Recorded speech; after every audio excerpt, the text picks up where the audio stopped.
either go to the left hepatic vein or the middle hepatic vein.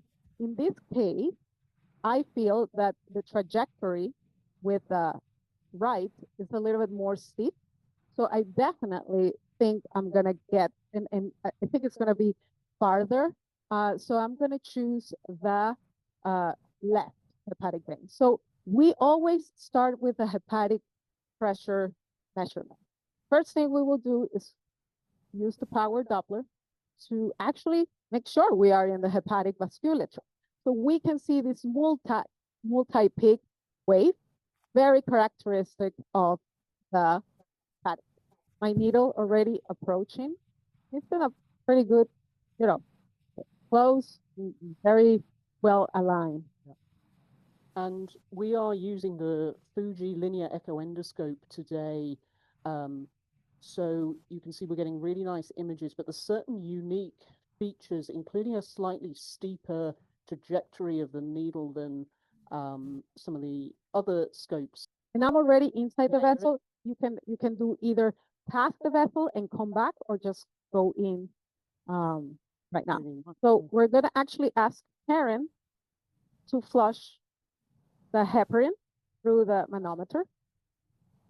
Okay. And you can see the blush inside. And now you're going to call out the numbers. This is a beautiful demonstration. I think when your hepatic veins aren't so engorged, then not having to go through and through. But I think in most of the cases, you do have to go through and through and slowly pull back. And at some points, you're using your flush to tell you, if you're not against the wall, that you're truly kind of intravascular.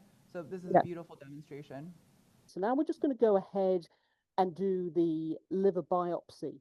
Yeah. So few things about that. So Shivangi discussed this beautifully yesterday, and we've learned a lot about optimal technique for EUS guided liver biopsy. So I'm using an Acquire 19 gauge needle.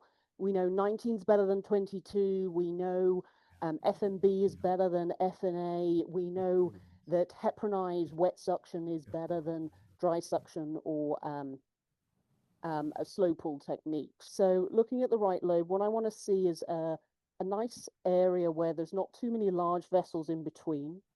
Biggest concern always with a liver biopsy is the risk of bleeding. So the Fuji scope has this unique feature, which is DFI, which is a particular sequence that actually can show us there's lots of low velocity vessels in the parenchyma of the liver. Now, this is not to scare everyone. This is just to show you why we might get bleeding even when we avoid the very large vessels.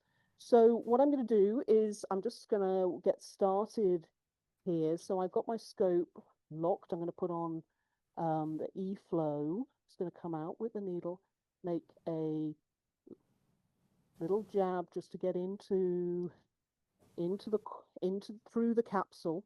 And my first actuation is actually, I'm going to do a sort of dynamic technique here, which was coined by the UCI team.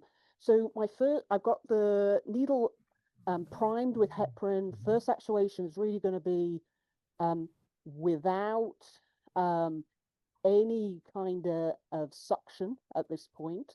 I'm just going to move around, move away from that vessel. I'm now going to put some suction on. So Bien, can you attach my syringe?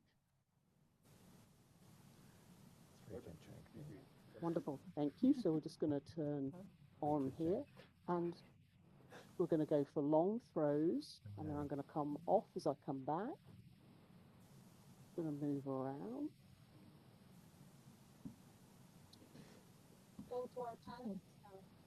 So for the audience, just a dynamic technique. Dr. Ken Chang is known for that. So you basically turn on and off the suction depending on where you are in the cycle of the actuation. As you go in, you have it on. You come back, you turn it off, so you're not getting blood back into your needle.